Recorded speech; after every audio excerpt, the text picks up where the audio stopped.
My name is Sean O'Hara, 25 years old, and this November I'm going to be running 30 marathons in 30 days for Movember. During 2018, I'd had quite a difficult start to the year, which saw me ended up in St. Pat's University Hospital for just over a month. I was kind of overcome with quite bad depression. I was self-harming, which I hadn't really done before. I didn't really know what was going on inside my own head.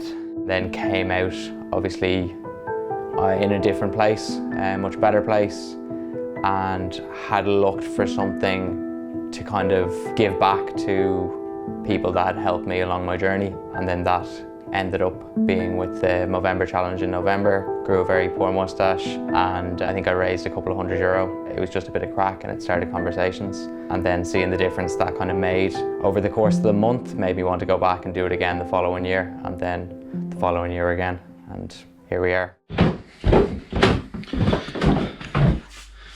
7:30 now.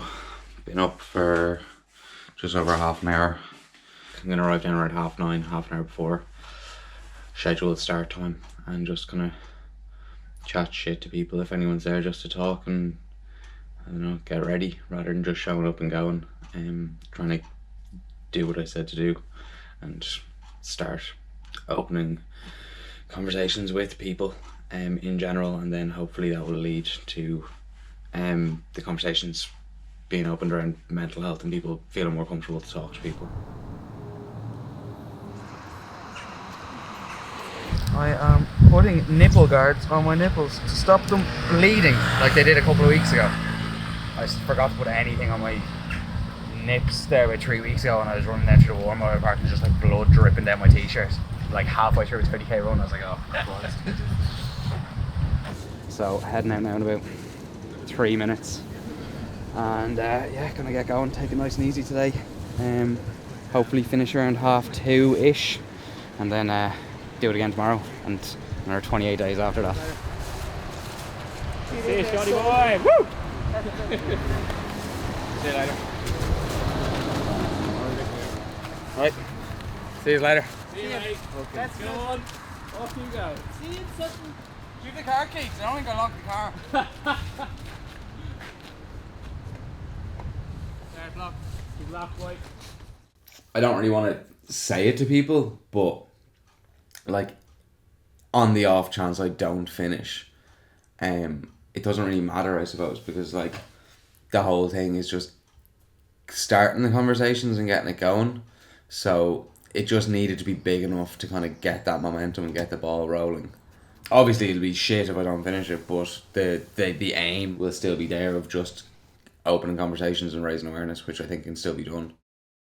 The first 20k or so just like flew by, went by really quickly, and then after that I was by myself.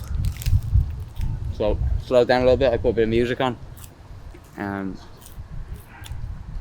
then yeah, back here before I know it.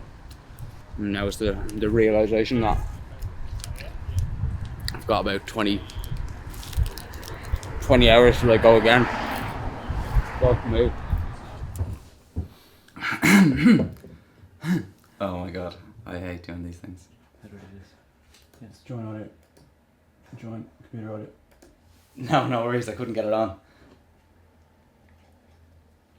Perfect, cheers. They were waiting for me. On that theme, delighted to say, Sean O'Hara, who's facing into marathon number 4 on day number 4 of November. Just another 26 ahead before the month is out. Sean, good morning to you. Morning, lads. How are you doing? Good. You're sat in your couch. Is this I am, how you position yourself for 20 hours of the day now? This is feet up, doing as little as possible, getting people to bring me food, look after me until I have to run again the next day. What advice would you have that for people who are in that space and struggling to get out of it? It's said over and over again, but just opening up and talking about it makes it so much better. For me, at the time I was going through, I was like a young man who was in a very like kind of masculine environment around sports, and no one was talking about their mental health. So I kind of wrongly assumed that people would look at me differently or act differently around me if I told them kind of what was going on in my head or told them how scared I was going into certain social situations that led to panic attacks and things like that. But then once you kind of get the monkey off your back and talk about it, it makes it a lot easier to talk again and again. It's that old saying of like, a problem shared is a problem halved, and it really is.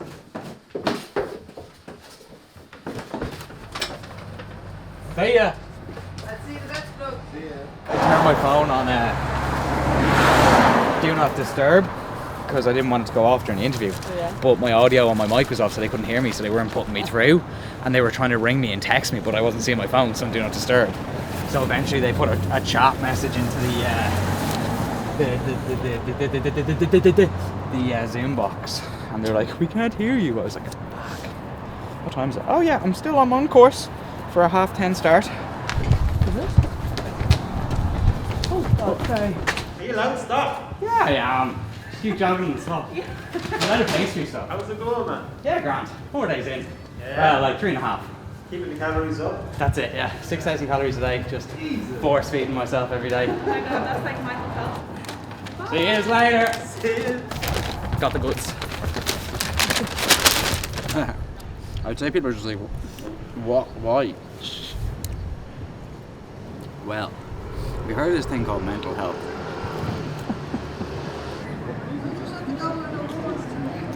Yeah. I'm in the middle of a run. I have to go again after. Better. Fucking fine, I suppose, if I have to run, making me run. I'm kind of sad I'm not doing the full thing now. Are you? Yeah. Stop it. I know better.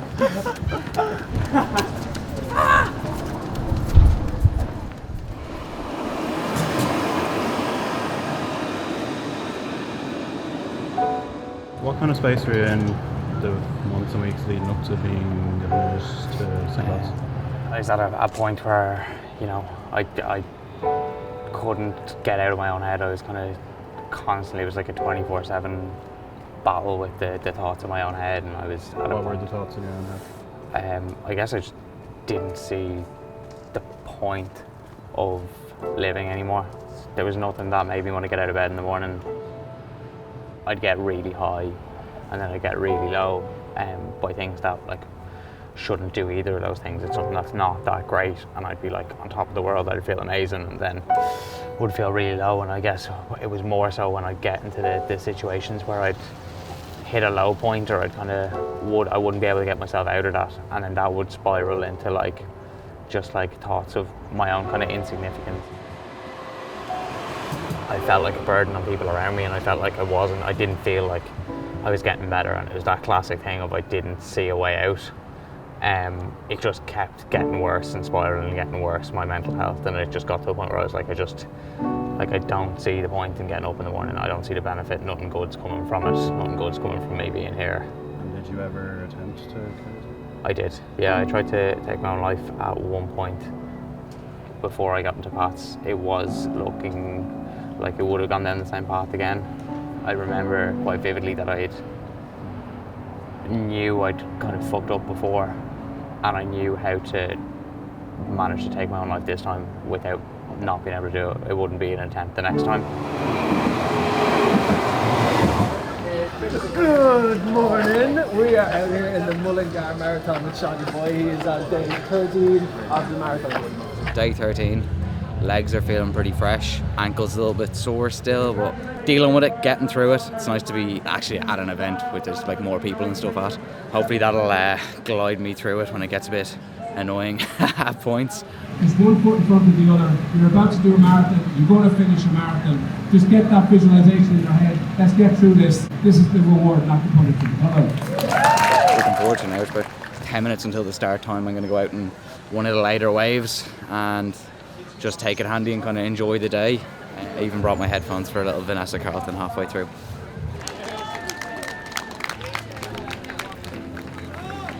First medal and only medal of 30 by 30. Until someone comes at the end with a big fucking trophy for me. That was, to not beat around the bush, that was fucking tough.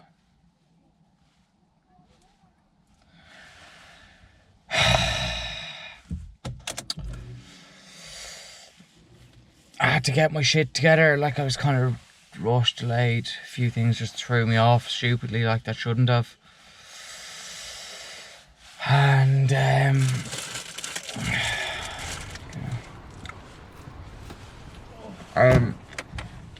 I just started getting frazzled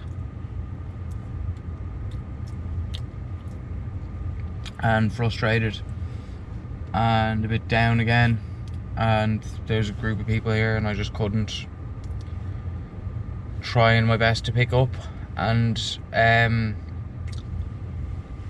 chat and be nice and not be a dick, which I found very hard. Anyone home? Is anyone fucking home up here?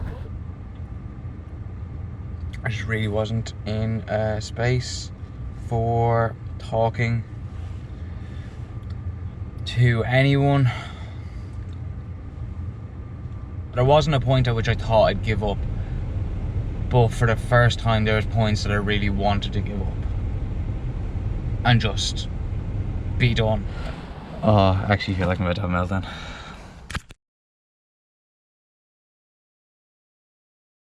Today is definitely the coldest day by fucking mile though. How's the feet? Grand, I lost one toenail. That one's about to come off. That one's about to come off. Don't have any blisters though, do you? No. That's very good. I got 2 blisters at the start and that's what's left of them. It just like hardened. You ever regret the decision you made?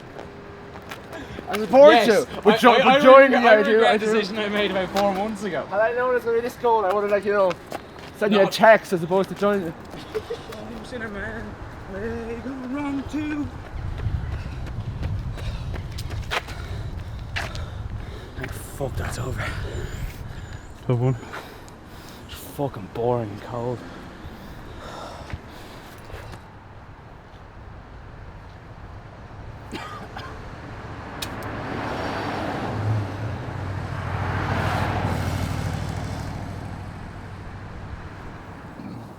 I am trying to enjoy it. Enjoy each kilometre. I don't know, it'll be over before I know it. But I also just want it to be over with as well.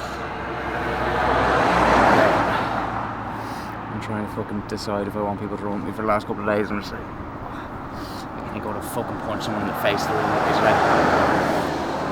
I could barely fucking deal with my own head, never mind someone else chatting as well.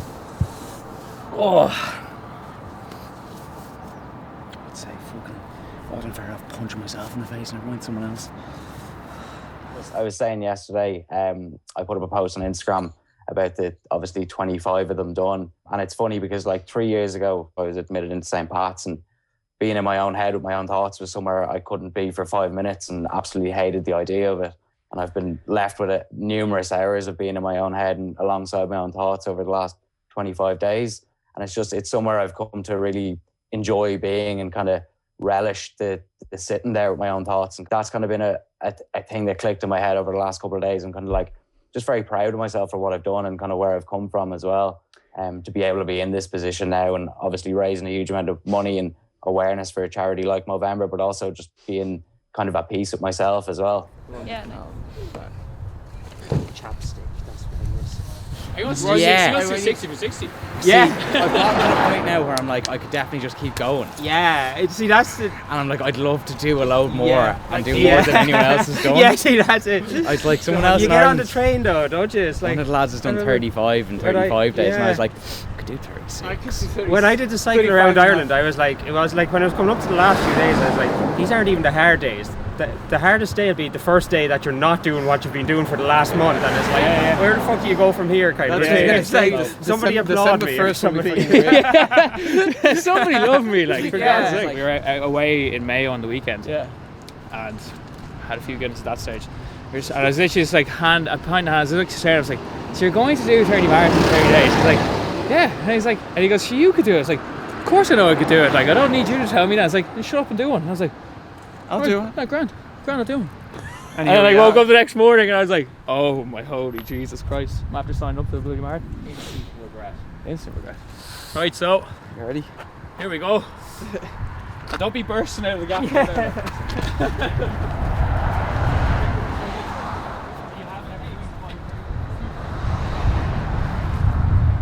A marathon with no training after signing up drunk, 2 months ago?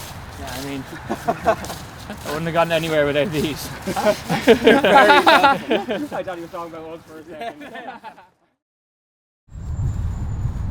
Definitely do another 30. Alright, go on, December. Keep 31 going. days in December. Keep going to Christmas, yeah. 61 by the end. 30 marathons, 30 days for charity. Well done. Isn't that something else, isn't it? Seriously, That's a lot of That is admiration. epic. A lot of admiration here. That's why we're here. I'm doing the last one yet. I won't be walking after that. See you, Sean. See you later.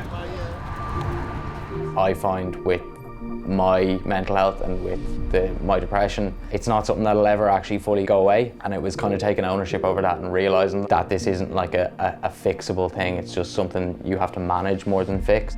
The aim isn't to get rid of it completely. The aim is to just live each day with it and manage it a lot better so it doesn't take control of your life to the point that like I couldn't get out of bed before, or I didn't want to see friends who I would normally want to see. I didn't want to go to work, to a job I really enjoyed at the time.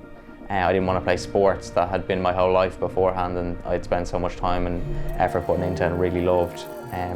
So it's kind of not thinking that that's all it's going to disappear fully. It's just kind of managing it to a point that you're able to go and do all those things again and not let it take full hold over you.